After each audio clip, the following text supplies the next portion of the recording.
Dipuji AFC jelang AFC Cup 2022, pertanda Ilyas Pasojevic dipanggil Shin Tae-yong untuk Piala Asia 2023.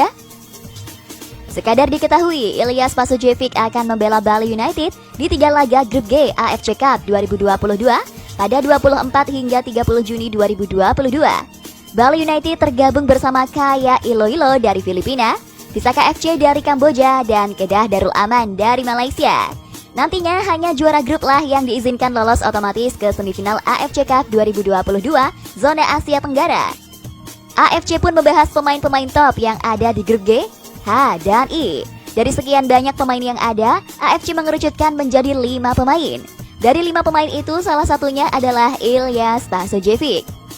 Hal ini menunjukkan AFC memantau benar performa Ilyas Pasojevic di Liga 1 2021-2022. Penyerang berdarah Montenegro ini merupakan top skor Liga 1 2021-2022 dengan koleksi 23 gol dari 34 pertandingan. Bisa dibilang, performa terbaik Ilyas Pasojevic tersaji di musim lalu. Saat itu ia mengemas 23 gol dari 34 pertandingan, sekaligus finish sebagai pencetak gol terbanyak Liga 1 untuk pertama kalinya. Gol-gol Ilyas Pasojevic juga memastikan Bali United tampil di AFC Cup untuk ketiga kalinya, tulis laman resmi AFC. Setelah mendapat pengakuan dari AFC, akankah Ilyas Pasojevic mendapat panggilan Shin Tae-yong? Netizen bertanya-tanya, kok bisa sih Shin Tae-yong tidak memanggil Ilyas Pasojevic ke timnas Indonesia? Padahal Ilyas Pasojevic sedang on fire dan di saat bersamaan timnas Indonesia tidak memiliki penyerang jempolan. Jika tampil garang, Ilyas Pasojevic berpotensi dipanggil ke timnas Indonesia untuk mengarungi Piala Asia 2023. Berhadapan dengan bek-bek lawan yang bertubuh kekar di Piala Asia 2023, sejatinya tenaga Ilyas Pasojevic sangat dibutuhkan oleh timnas Indonesia. Fakta timnas Indonesia jelang Piala AFF U19 2022, chemistry belum sempurna hingga fisik tidak baik. Timnas Indonesia U19 kini tengah menjalani pemusatan latihan jelang perhelatan Piala AFF U19 2022. Shin Tae-yong langsung memberikan porsi latihan yang cukup berat. Baru bergabung kemarin dan kami sudah melakukan beberapa materi latihan juga. Kita sudah mulai taktik hari ini, kata Ronaldo Kuateh pada Kamis 23 Juni 2022. Menurutnya, sang pelatih kini tengah memfokuskan timnas U19 agar lebih bersiap menghadapi Piala AFF U19 2022. Coach Shin Tae-yong mengatakan kepada kami harus siap memasuki mode turnamen karena turnamen sebentar lagi akan dimulai, sambungnya. Sehingga pemain Madura United itu ingin mengerahkan seluruh kekuatan agar bisa tampil maksimal. Kini ia dan para pemain lainnya tengah membangun chemistry yang lebih bagus.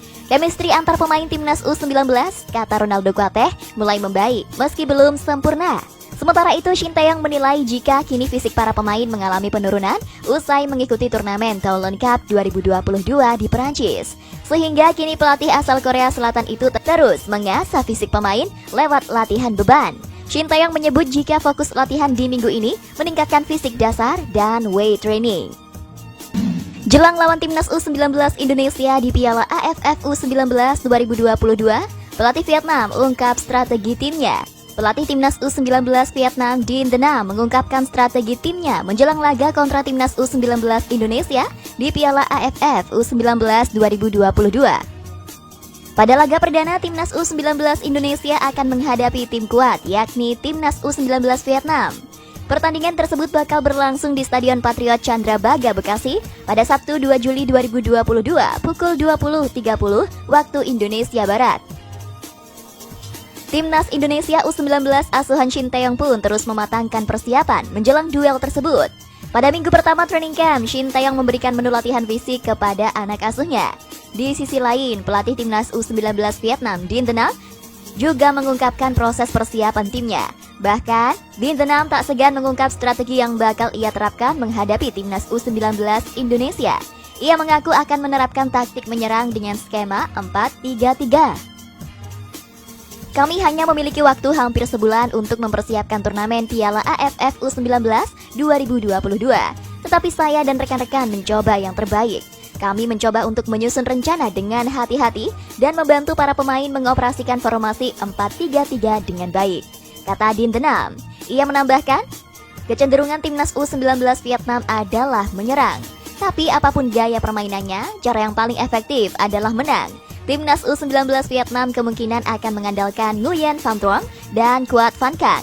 Dua gelandang tersebut sebelumnya tampil impresif bersama timnas U23 Vietnam di Piala Asia U23 2022.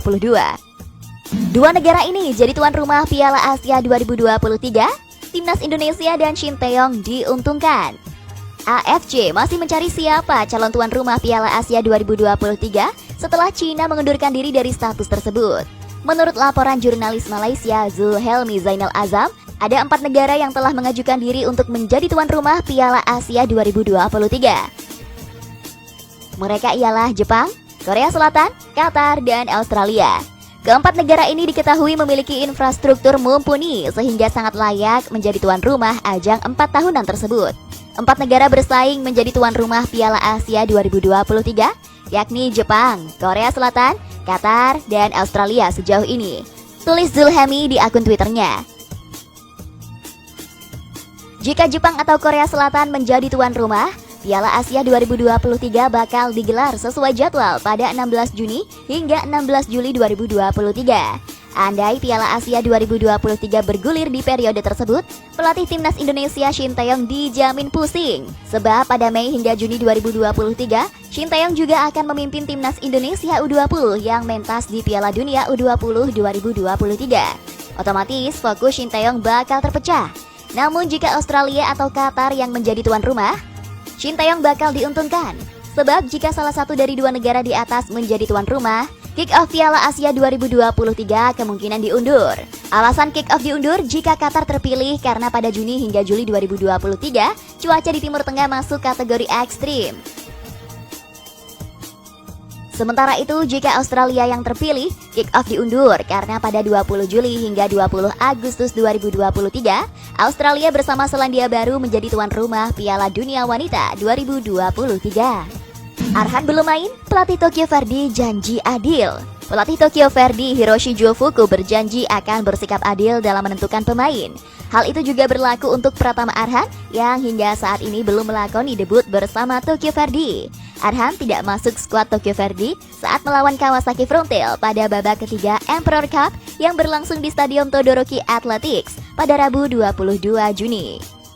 Di laga itu Tokyo Verdy meraih kemenangan 1-0 lewat gol Ryoga Sato pada menit ke-39.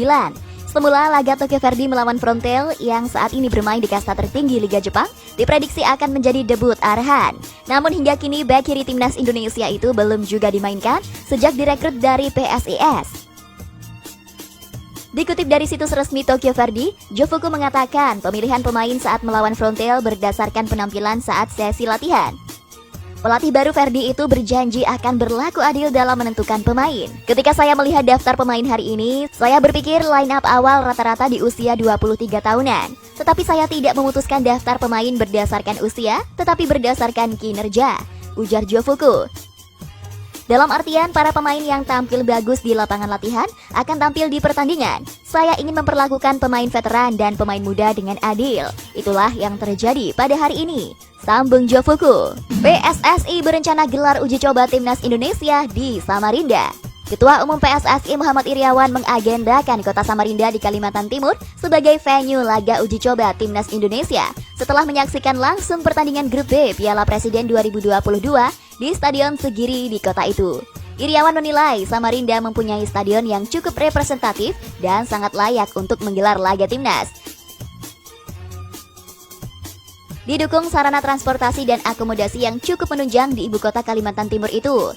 Dalam waktu dekat, Iriawan akan mengagendakan pertandingan timnas di Samarinda. Saya hadir di Samarinda dengan agenda memantau langsung Piala Presiden di Samarinda. Secara umum, pertandingan berjalan bagus dan fair play, kata dia usai menyaksikan laga Borneo FC melawan Barito Putra di Stadion Segiri pada Rabu 22 Juni 2022 malam. Dan untuk stadionnya, saya nilai sangat bagus dan sangat layak untuk pertandingan timnas, sambungnya.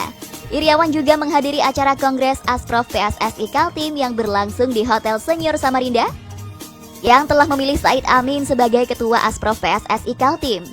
Kami berharap dengan terpilihnya Said Amin ini bisa lebih memajukan sepak bola Kaltim dan juga nasional. dan akan sangat baik menyambut momentum Kaltim sebagai ibu kota negara, kata Iriawan kepada awak media di Samarinda. Daftar 4 tim yang lolos ke Piala Dunia U20 2023, Timnas Indonesia U19 dikepung 3 tim raksasa Eropa. Daftar 4 tim yang lolos ke Piala Dunia U20 2023 akan dibahas dalam artikel ini. Selain Timnas Indonesia U19 yang sudah memesan tempat lewat jalur tuan rumah, ada 3 tim lain yang memastikan lolos ke putaran final. Mereka ialah Timnas Italia U19, Timnas Prancis U19, dan Timnas Inggris U19. Timnas Inggris U19 merupakan tim terbaru yang memastikan tempat di putaran final. Kepastian itu didapat setelah Timnas Inggris U19 memastikan lolos ke semifinal Piala Eropa U19 2022. Sekadar diketahui, 4 tim yang lolos ke semifinal Piala Eropa U19 2022 dipastikan melaju ke putaran final Piala Dunia U20 2023. Timnas Inggris U19 dipastikan lolos ke semifinal Piala Eropa U19 2022 setelah tampil garang di 2 laga awal fase grup. Skuad asuhan Ian Foster ini menang 2-0 atas Austria dan menggila Serbia 4-0. Selanjutnya pada Jumat 25 Juni 2022 waktu setempat, Inggris akan menghadapi Israel. Laga melawan Israel merupakan penentu tim mana yang finish sebagai juara grup B Piala Eropa U19 2022.